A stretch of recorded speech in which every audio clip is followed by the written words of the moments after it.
Imagine que você nasceu em 1900 e alguma coisa. Assim começava um texto bem interessante que me fez pensar outro dia. Mas eu não preciso nem imaginar, eu conheci bem de perto gente assim. Meus avós, que nasceram tudo nesse entorno. Um deles, de quem eu era do nome, guardava em seu jeito de ser várias marcas do que ele viveu. Todos eles tinham seus traumas, mas cá entre nós não era por menos. Eles eram crianças, pré-adolescentes, durante a Primeira Guerra Mundial. Tudo meio longe daqui, lá pelas terras europeias, mas é justamente lá que eles estavam. Essa guerra matou perto de 25 milhões de pessoas, incluindo metade dos irmãos do meu avô. Fez com que eles passassem fome e frio, como as minhas avós, que ficaram meses ou anos sem ter notícias do próprio pai, que lutava na guerra.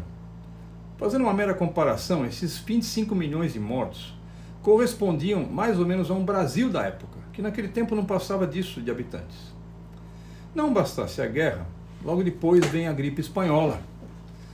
Estatísticas variam, mas se fala de 60 a 100 milhões de mortos. Por baixo, a gripe espanhola matou 2 Brasis da época.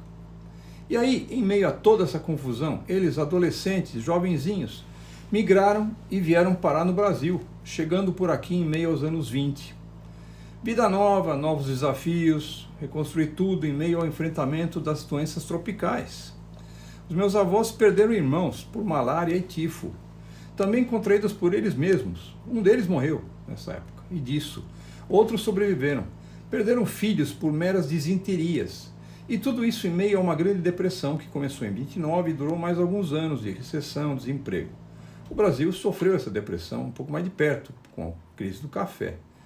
E justamente nessa época meus avós se casaram, no meio de toda essa depressão. Pensou nisso? Logo depois, sem tempo para tomar fôlego, vem a Segunda Guerra Mundial, que matou, entre guerra, holocausto, 90 milhões de pessoas. Nessa época, 2 Brasis e meio. Enquanto isso, trabalhavam eles feito loucos, reconstruíam a vida deles. Foi bem nessa época que os meus pais nasceram. Outros tantos parentes, ancestrais, tios, primos, irmãos, sobrinhos morrem na guerra, das consequências da guerra ou convidados aos trabalhos forçados de construção da Transiberiana. Mais algumas amostras: colonização ideológica na Ucrânia, na China, no Camboja, outros lugares, guerras da Coreia, Vietnã, e entre tudo isso leva mais uns 25 milhões para a cova. E por aqui nós todos, 90 milhões em ação, para frente Brasil, salve a seleção. Lembra? Fazendo as contas, em menos de um século, guerras e pandemias já mataram mais do que um Brasil inteiro de hoje. Os 200 milhões. Agora, se você imagina que eu vou comparar estatísticas e crises, pode parar aí. A comparação é bem estúpida.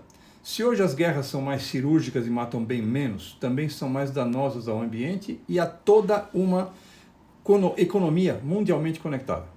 A pandemia de hoje, de igual modo, é suficientemente séria para ser comparada por simplismos que não levam a lugar algum. A pandemia é algo para ser enfrentado, não comparado.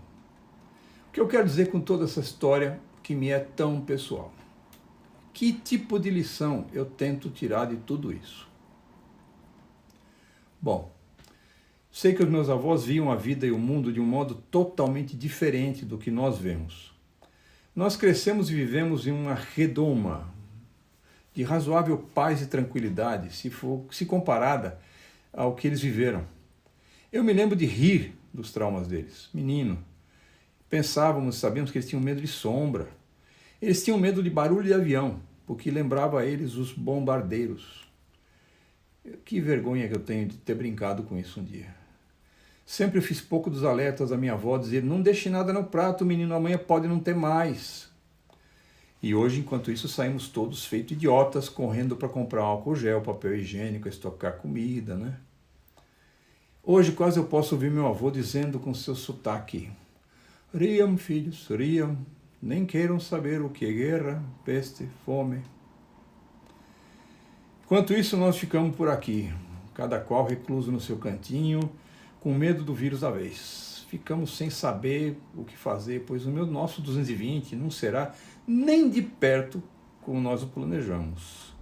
Como é que os tempos ousam fazer isso comigo, né?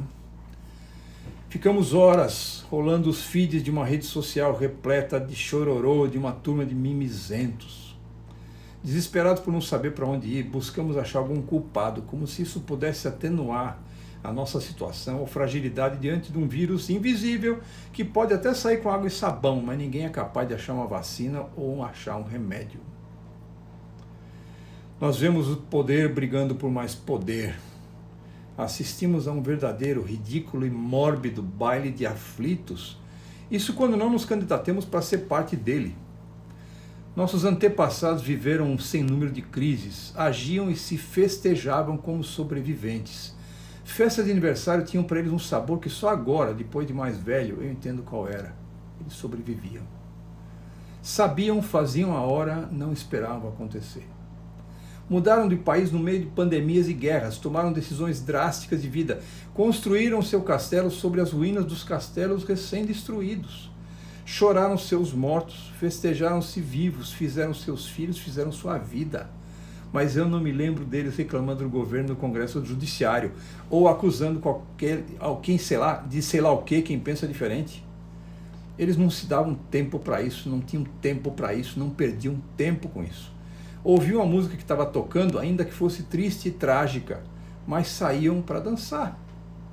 Aceitavam o que era inevitável, aceitavam a situação como uma desiderata de Deus para seu momento e buscavam reagir conforme as forças que tinham. Fosse por amor aos filhos, por honra às decisões de vida que tinham tomado, fosse pelo caráter, pela fibra, sei lá. Todos nós torcemos para que a pandemia pare de piorar. Eu sigo na espera de que a vida realmente, o quanto antes, possa voltar a uma certa nova normalidade, pois o velho normal já era.